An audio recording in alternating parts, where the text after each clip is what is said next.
तो हेलो दोस्तों, welcome back to study me YouTube channel. तो कैसे हैं आप लोग, कमेंट करके जरूर बताना। तो आज हम पढ़ने वाले 11th क्लास की आरोह हिंदी का चैप्टर 1 नमक का दरोगा। बहुत ही ज्यादा इंटरेस्टिंग कहानी है 11th क्लास की और फर्स्ट चैप्टर। चलिए इस वीडियो को शुरू करते हैं। चलिए मुंशी प्रेमचंद्र द्वारा रचित इस चैप्टर को शुरू करते हैं।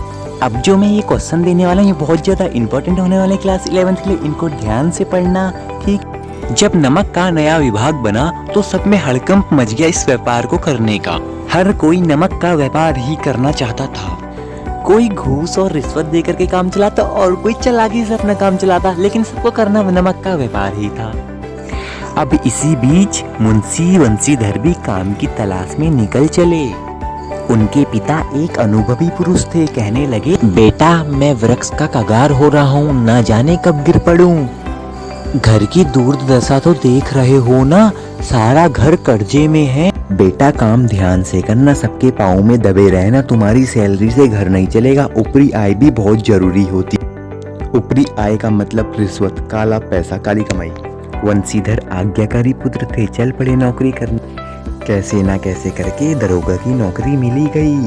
ऊपरी कमाई भी बहुत ज्यादा थी। मुंशी बंशीधर के पिताजी को पता चला, बहुत खुश हुए, फूले नहीं समाये। हो भी क्यों ना, घर का खर्चा चलाने में आसानी हो रही थी। ठंडों का दिन था और रात का समय। सारे चौकीदार नशे में मस्त थे। वंशीधर को 6 महीने हो गए थे नौकरी करते करते, लेकिन इस 6 महीने में वंशीधर ने सारे अफसरों का दिल जीत लिया। इसके पूर्व की ओर एक यमुना नदी बहती थी। मुंशी जी मजे से घर में सो रहे थे। अचानक नींद खुली। नदी के पानी के बदले बैलों के कुल्हड़ों की आवाज आ रही थी। मनी मन सोचने लगे, इतनी रात गई, गाड़ियां कहाँ जा रही हैं? वर्दी पहनी और अपने घोड़े में सवार होके बाहर निकले। बाहर जाके देखा तो गाड़ियों की लंबी कतार पुल के उस तरफ जा रही थी। मुंशीधर पूछने लगे, भला इतनी रात को कहाँ जा रहे हो? आदमियों के बीच कानाफूसी हुई और कुछ देर तक सन्नाटा छा गया। फिर उसमें से एक जना बोला, पंडित आलोपी दीन। मुंशीधर ने कहा, कौन आलोपी दीन? उस आदमी ने फिर कहा, दातागंज। मुंशी जी चौंके, क्योंकि पंडित आलोपी दीन गांव के सबसे बड़े जमींदार थे। मुंशी बंशीधर ने पूछा, इन रथों में क्या है? कुछ देर के लिए सन्नाटा छा गया। जब रथ में सवार लोगों ने कुछ नहीं बोला तो मुंशी बंशीधर खुद अपना घोड़ा बढ़ाकर रथों में देखने लगे। भरम दूर हुआ, उसमें नमक की पोटलियां थी। पंडित आलोपी दीन अपने सजीले रथ में कुछ सोते कुछ जागते आ रहे थे। तभी बैलगाड़ी वाले कुछ लोग आए, कहने लगे, दरोगा जी ने हमारी नमक की गाड़ियां रोक ली हैं। पंडित आलोपी दीन ने कहा, लोगों का तो क्या कहना, सब पैसों का खेल है। आज की दुनिया में सब पैसों से मिलता है। जिसके पास लक्ष्मी है वही सब कुछ है। ये कह के बड़ी ऐंठ में मुंशी बंशीधर के पास पहुँचे और कहने लगे, भला हमारी गाड़ी रोकने की जरूरत किसने की? बोले, क्यों भाई, हमसे ऐसी कौन सी गलती हो गई? मुंशी बंशीधर बोले, सरकारी हुक्म है। पंडित आलोपी दीन बोले, तुम्हारी कोई सेवा पानी करी जाए? इसका मतलब रिश्वत था, पैसा। मुंशी बंशीधर बोले, हम वो नमक-हराम नहीं जो तुम्हारे टुकड़ों पे बिक जाएं।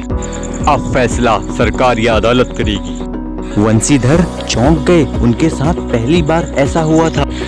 बोले, सोच लो, घर आती दौलत को मना नहीं करते। ने लोगों से बोले, जरा वंशीधर को 1000 रुपये दो। मुंशी बंशीधर गर्म होके बोले, 1000 या 1 लाख, मैं अपना ईमान नहीं बेचता। वंशीधर बोले, अब मैं कुछ नहीं सुन सकता, अब बात बस अदालत में होगी। पंडित आलोपी दीन निराश होकर भूमि पर गिर गए। अगले दिन मुंशी बंशीधर पंडित जी को हथकड़ी पहनाकर जेल में ले गए। सारे शहर में हड़कंप मच गया। लोग बोलने लगे, भला पंडित जी इस जाल में कैसे फंस गए? वकीलों की एक टीम तैयार की गई। मुंशी बंशीधर के पास सत्य के सिवा और कुछ नहीं था। देखते ही देखते जज का ऑर्डर आ गया। ऑर्डर आया, पंडित आलोपी दीन पे जो भी अपराध हैं वो सब निरपाद हैं। पंडित आलोपी दीन को छोड़ दिया जाए। पंडित आलोपी दीन मनी मन मुस्कुराए। मुंशी बंशीधर मनी मन सोचने लगे, आखिर सत्य की हार हो गई।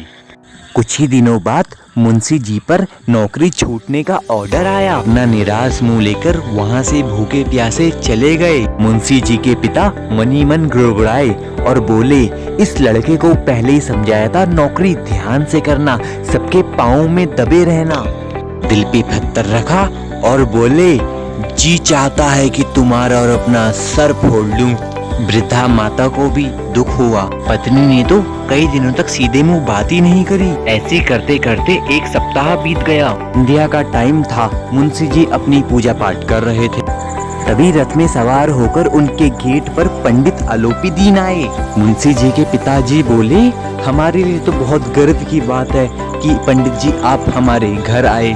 पंडित जी ऊंचे स्वर में बोले, दरोगा जी, उस दिन आप मुझे अपनी हिरासत में लाए थे, लेकिन आज मैं आपकी हिरासत में खुद आया हूँ। दुनिया में बहुत से रईस देखे हैं, लेकिन आपके जैसा इतना ईमानदार और विद्वान रईस पहली बार देखा है। मुंशी जी बोले, ये आपकी उदारता है, मुझसे जो कुछ भी भूल हुई है प्लीज मुझे माफ कीजिए। पंडित आलोपी दीन बोले, मुंशी जी, उस दिन नदी तट पर तुमने मेरी प्रार्थना स्वीकार न की थी, लेकिन आज मेरी प्रार्थना को ठुकराकर मेरा अपमान मत करना। मुंशी बंसीधर बोले, वैसे तो मैं आपकी कोई सेवा नहीं कर सकता, लेकिन मुझसे जो होगा मैं आपके लिए कर दूंगा। पंडित आलोपी दीन ने अपनी जेब से एक स्टाम्प पेपर निकाला। उस स्टाम्प पेपर में पंडित आलोपी दीन ने अपनी सारी जायदाद का मैनेजर मुंशी बंसीधर को बना दिया था। इसी बीच मुंशी जी स्टाम्प पेपर को देखकर बोले, पंडित जी, आपकी उदारता को मैं स्वीकार करता हूँ, लेकिन इतने ऊंचे पद के लिए मैं अभिमानी नहीं हूँ, कृपया मैं इसे स्वीकार नहीं कर सकता। पंडित आलोपी दीन हंसकर बोले, ना मैं किसी पर दया दिखाता हूँ, ना मैं किसी का भागीदारी हूँ, बल्कि भगवान ने मुझे एक ऐसा मोती दे दिया है जो मैं लाख कोशिश करने के बाद भी नहीं ढूंढ पाता। कृपया इस पेन से इसमें साइन करने की कृपया करें, मैं आपका बहुत बड़ा भागीदारी रहूंगा।